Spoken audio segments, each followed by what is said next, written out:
किशोर जी वरिष्ठ पत्रकार हैं, सीनियर जर्नलिस्ट हैं। आशुतोष जी कह रहे हैं कि बड़े संकट में है महाराष्ट्र की सरकार, क्या कीजिएगा अब?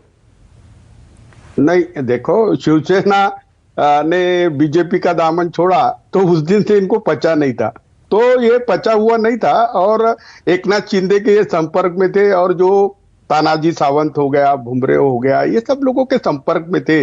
लेकिन एकनाथ शिंदे यह आनंद दिघे के सक्सेसर है और शिवसेना का एक बहुत बड़ा चेहरा है, तो एकनाथ शिंदे ऐसा कोई निर्णय लेंगे ऐसा मुझे तो लगता नहीं। लेकिन आंकड़े बताते हैं कि निर्णय ले चुके हैं। तो शिवसेना को इस प्रकार के झटके कई बार लगे, शिवसेना इसमें से उभर के आई।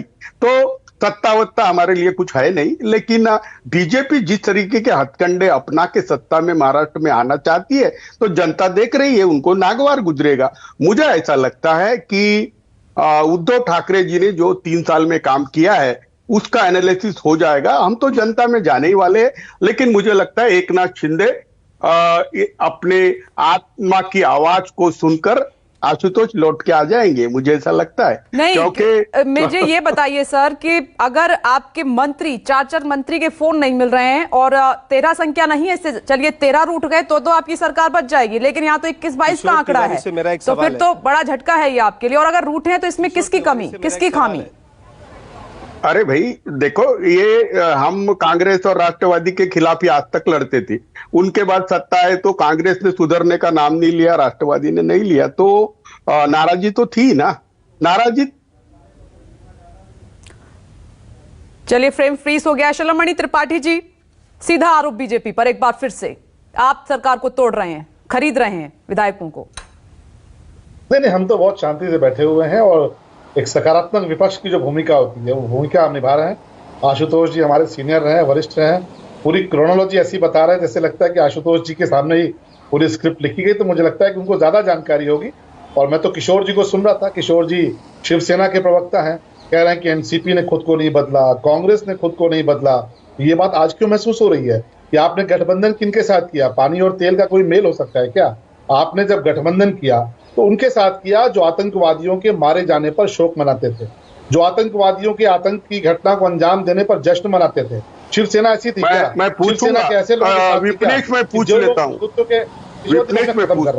मैं अपनी बात खत्म कर रहा हूं। क्या शिवसेना ऐसी शिवसेना थी क्या जो शिवसेना जो है वो ईद के लिए अलग प्रावधान करे और कहे नहीं नवरात्र की आपको अनुमति नहीं है? क्या शिवसेना ऐसी थी क्या कि अगर कोई हिंदुत्व को लेकर लिख दे तो उसको पीटा जाए, उसको जेल भेज दिया जाए? क्या यही शिवसेना थी बाला साहब की? हनुमान चालीसा पर प्रतिबंध लगाया जाए, लाउड स्पीकर को जो है कहा जाए कि नहीं साहब लाउड स्पीकर आप लगा सकते हैं। आपने क्या क्या किया है सरकार में आने के बाद से, ये तो मुझे लगता है कि मुझे बताने की आवश्यकता नहीं। और आप खुद भी किशोर जी, मुझे ऐसा लग रहा है शलमणि त्रिपाठी जी की शिवसेना के जो विधायक हैं बातचीत कर चुके हैं बीजेपी से और अपनी नाराजगी बता चुके हैं कि यही मुद्दे थे, इस वजह से हम नाराज, और आप कह रहे हैं कि शांति है। नहीं, ये तो सबको पता है, किशोर जी ने भी कहा, किशोर जी ने भी कहा। क्या 1-to-1 बातचीत हो चुकी है क्या विधायकों से? नहीं, किशोर जी की बात को मैं आगे बढ़ा रहा हूँ। किशोर जी ने कहा ना कि एनसीपी ने खुद को नहीं बदला, कांग्रेस ने खुद को नहीं बदला, और ये तो आपके रिपोर्टर्स भी बता रहे हैं कि सारे के सारे विधायक नाराज थे। तो नाराज क्यों नहीं होंगे? 2.5 साल बाद चुनाव में जाना है, जनता उससे पूछे कि कौन सी शिवसेना को हमने वोट दिया था? आतंकवादियों के मारे जाने पर जश्न मनाने वाली शिवसेना या आतंकवादियों के मारे जाने पर? नहीं, किशोर जी तो ये कह रहे हैं पहले दिन से बीजेपी की नजर थी कि कब सरकार को तोड़ा जाए, अब मौका मिला है। हम तो बहुत सकारात्मक विपक्ष के तौर पे बैठे थे। अभी आशुतोष जी कह रहे थे कि वो सूरत क्यों गए, वहां क्यों नहीं गए? हिंदुस्तान में कोई कहीं भी जा सकता है। किसी की इच्छा सूरत जाने की है वो सूरत जा सकता है, किसी की इच्छा छत्तीसगढ़ जाने की है वो छत्तीसगढ़ जा सकता है। मैं तो कहूंगा एकनाथ शिंदे जी बताएंगे, हो सकता है। नहीं, शलमणि त्रिपाठी, जितने आराम से आप कह रहे हैं इतना आसान है नहीं, जितना आसान गणित आप समझा रहे हैं। एक आ रही हूँ किशोर जी, एक अपडेट है विनोद के पास मुंबई से। विनोद, देखिए, मेरा ये अपडेट फिलहाल कुछ नहीं है, लेकिन एक सवाल मेरा सीधा किशोर तिवारी जी से है। किशोर जी, मुझे ये बताइए कि इससे पहले नारायण राणे ने पार्टी छोड़ी, छगन भुजबल ने पार्टी छोड़ी, गणेश नाइक ने पार्टी छोड़ी, शिवसैनिक रास्ते पर आए, घर जलाने की कोशिश की, हमला किया गया, लेकिन एकनाथ शिंदे ने इतनी बड़ी फूट पार्टी में डाली है, तो शिवसैनिक शांत क्यों है? क्या शिवसैनिकों को ये कदम अच्छा लग रहा है एकनाथ शिंदे द्वारा उठाया गया? सीधा सवाल, जवाब दीजिए किशोर जी। ये देखो, एकनाथ शिंदे ने जो कुछ किया वो अनपेक्षित है, और पार्टी उभर जाएगी इसमें से, आप फिक्र मत करो। एकनाथ शिंदे को भी साक्षात्कार हो जाएगा। नहीं, उनका सवाल ये कि इतने बड़े कदम पर फूट डाल दिया तो शिवसैनिक शांत कैसे हैं, खामोश कैसे हैं? इससे पहले उनको खामोश नहीं देखा गया। नहीं, देखो शॉक में है सब, लेकिन शिवसैनिक ने भी शांति से रहना चाहिए, मुझे ऐसा लगता है। और एकनाथ शिंदे ये जब तक 2 बजे प्रेस कॉन्फ्रेंस लेके अपनी भूमिका स्पष्ट करेंगे, लेकिन मुझे ऐसा लगता है कि शिवसेना किसी भी टूट फूट से कुछ उसको बिगड़ता नहीं। एक विचारधारा है, एक संस्कृति है। अब त्रिपाठी जी ने कहा कि ऐसा है वैसा है, जनता ही तय करेंगी। मैं तो पहले से कह रहा हूं, आपके साथ रहना हमको फायदे का था कि कांग्रेस राष्ट्रवादी के साथ जाना फायदे का था। अब शिवसेना कई बार टूटी और उभरी, शिवसेना ही है। शरद पवार जी के साथ हम गए तो कुछ खामियां रही होगी तो उसका भी आत्मचिंतन हो जाएगा, लेकिन एकनाथ शिंदे यह हमारा प्रोडक्ट है और हम समझते हैं कि एकनाथ शिंदे जी या किशोर जी, मैं एक जानकारी दे देती हूँ जो मेरे सहयोगी विनोद ने दिया है, क्योंकि वो वहां पर नजर बनाए हुए। उन्होंने कहा कि शुरुआत से ही जो शिवसेना के विधायक हैं उनमें नाराजगी थी डेवलपमेंट फंड को लेकर के। उधर एनसीपी के विधायकों को ज्यादा मिलता है, हमें कम मिलता है, डिसीजन मेकर कोई और है, सीएम कोई और है। तो ये शुरुआत से नाराजगी चलती आई, जिसको दूर नहीं कर पाए उद्धव ठाकरे। और आज देखिए नतीजा क्या है। नहीं देखो, राजधर्म का पालन अगर होता नहीं है तो उसके परिणाम तो आएंगे ही ना। डेवलपमेंट फंड है या ये है, ये सब चीजों को सॉर्ट आउट करना था। और उद्धव जी ने बार बार एकनाथ शिंदे के पास ही कमान दी। एकनाथ शिंदे, सुभाष देसाई यही सॉर्ट आउट करते थे।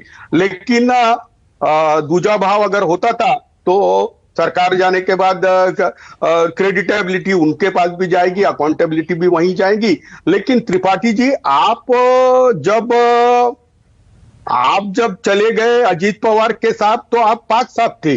अजीत पवार के साथ जो लोग थे वो क्या धर्माधिष्ट नहीं थे, आतंकवादी नहीं थे, वो तुष्टीकरण करते नहीं थे। ये तुम्हारा जो पाखंड है ना, ये देख लेंगे हम। अभी तो तुमने सत्ता में नहीं थे तो कितने बेचैन थे। मुझे लगता है कि आज देवेंद्र फडणवीस को आला कमान ने इसीलिए बुलाया है कि बाबा पिछले सरी की अपनी बेइज्जती ना हो। तो अभी ये कंफर्म कर लेंगे आला कमान कि बेइज्जती ना होती है तो ही वो आएंगे। पर एकनाथ शिंदे वो फिर से बेइज्जती करेंगे ऐसा मुझे लगता है, क्योंकि वो उद्धव ठाकरे के बहुत करीबी है। त्रिपाठी जी उंगली उठा रहे हैं। आशुतोष जी, मैं आती हूँ, जरा इनका रिएक्शन ले लेती हूँ। शिरोमणि त्रिपाठी जी क्या कहना चाह रहे हैं, जल्दी से बोलिए। नहीं किशोर जी, हमें आप देख लीजिएगा, स्वागत है। आपने कहा कि हमें आप देख लेंगे तो बहुत आपका स्वागत, अभिनंदन है। फिलहाल तो उनको देखिए जो नॉट रिचेबल है। आप बुरी तरह से हार चुके हैं विधान परिषद के चुनाव में, आपके पास कहने के लिए कुछ नहीं है। क्यों? क्योंकि महाराष्ट्र की जनता ने यह बता दिया कि आप किनके साथ जाकर खड़े थे। आप राज्यसभा के चुनाव में क्या हुआ ये भी आप जानते हैं। आगे आपके मंत्री नॉट रिचेबल है और आप खुद ये कह रहे हैं कि राजधर्म का पालन नहीं होगा तो दिक्कत आएगी। चलिए, आपकी इस ईमानदारी के लिए मैं आपका वेलकम करता हूं, स्वागत करता हूं कि आपने माना कि आपके जो मुख्यमंत्री उद्धव ठाकरे उन्होंने राजधर्म का पालन नहीं किया। और हम तो ये मानते हैं कि बाला साहब की जो शिवसेना थी, उस शिवसेना को उद्धव ठाकरे साहब ने लाकर कहां पर खड़ा कर दिया, ये आपका भी हृदय जानता है, हर एक शिव सैनिक का हृदय जानता है कि जिस शिवसेना को बाला साहब ने बहुत पवित्र भावना के साथ खड़ा किया था, उसको लाकर आपने वामपंथियों, राष्ट्रद्रोहियों के घुटनों के बल पर लाके आपने खड़ा कर दिया। उसी का खामियाजा है कि विधान परिषद के चुनाव में आपकी हालत हुई है। आगे जो होगा ईश्वर तय करेंगे क्या होगा। हम एक सकारात्मक विपक्ष के तौर पर आपको आपकी जिम्मेदारी बताते रहेंगे, ये बताते रहेंगे कि आपने क्या किया, आपने कितना गुनाह किया महाराष्ट्र की जनता के साथ, आपने क्या क्या किया महाराष्ट्र की जनता के साथ, इस बात का एहसास आपको कराते रहेंगे। वहां पर आम नागरिकों को पीटा गया, कोई हिंदुत्व की बात कर देता था, कोई हनुमान चालीसा की बात कर देता था, कोई नवरात्र की बात कर देता था, उसके खिलाफ कार्रवाई होती थी। ये रिपीटेशन है। शिरोमणि त्रिपाठी जी, बातें आप कर चुके हैं, एक अपडेट ले लेती हूँ जल्दी से। इमरजेंसी बैठक से जुड़ा हुआ दीपक दुबे, क्या अपडेट है इमरजेंसी बैठक से जुड़ा हुआ? जी, आपको बता दें कि राष्ट्रपति चुनाव को लेकर ये बैठक चल रही है। इसमें महाराष्ट्र में जिस तरह से सियासी भूचाल आया है उसको लेकर भी विचार विमर्श किया जा रहा है। जयंत पाटिल और अजीत पवार को यहाँ पर तलब किया गया है, हालांकि वो अभी अंदर नहीं पहुँचे हुए हैं। वहीं आपको बता दें कि जो बैठक थी विपक्षी पार्टियों के साथ, जिसमें लेफ्ट के सीताराम येचुरी शामिल हैं और जयराम रमेश शामिल हैं, प्रफुल्ल पटेल शामिल हैं, तो इनसे बैठक बाद में की जानी थी राष्ट्रपति चुनाव को लेकर। लेकिन बैठक जल्दी शुरुआत इस वजह से की गई है कि जिस तरह से महाविकास अघाड़ी में महाराष्ट्र में भूचाल आया हुआ है, ये बैठक खत्म होने के बाद जो हमारे सूत्र बता रहे हैं कि संभव है कि शरद पवार आज ही मुंबई जा सकते हैं, यानी कि वहां पर जो भूचाल आया है उद्धव ठाकरे से वो मुलाकात कर सकते हैं और आखिर इसके लिए क्या कुछ निर्णायक भूमिका लेनी है वो शरद पवार आखिर ये दर्शकों को दीपक क्लियर कर देते हैं। आप बड़ी जानकारी दे रहे हैं, क्लैरिफिकेशन बता दें कि राष्ट्रपति चुनाव को लेकर बैठक अभी हो रही है दिल्ली में और इसके बाद जो महाराष्ट्र की सियासत में भूचाल आया है उसके बाद एनसीपी चीफ इसको बैठक को लेंगे, क्योंकि अभी जयंत पाटिल और अजित पवार पहुंचे नहीं है। विनोद जगदाले सही बता रहे थे। विनोद, जल्दी से बताइए कि क्या विधायकों की संख्या बढ़ने वाली है, बागी विधायकों की?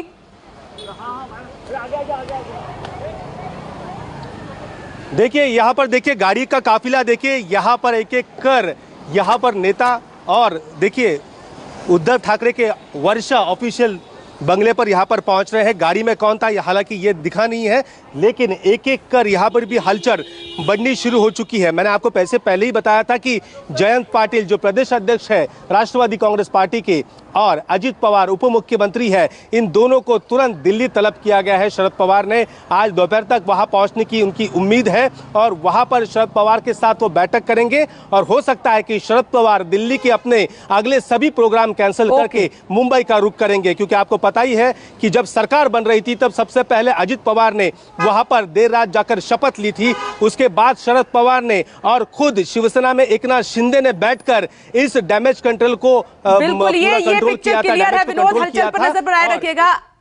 आशुतोष जी, मैं आपके पास आ रही हूँ, छोटा सा ब्रेक मुझे लेना पड़ रहा है, इसके बाद मैं आगे का गणित आपसे समझूंगी। एक छोटा सा ब्रेक, फौरन लौट रहे हैं। नमस्कार, मैं हूं मानक गुप्ता। अगर आपको हमारा ये वीडियो पसंद आया हो तो इसे लाइक और शेयर जरूर करें और हां, हमें सब्सक्राइब और फॉलो करना ना भूलें ताकि आप देश और दुनिया की कोई खबर मिस ना करें। तो जुड़े रहिए हमारे साथ और देखते रहिए न्यूज़ 24।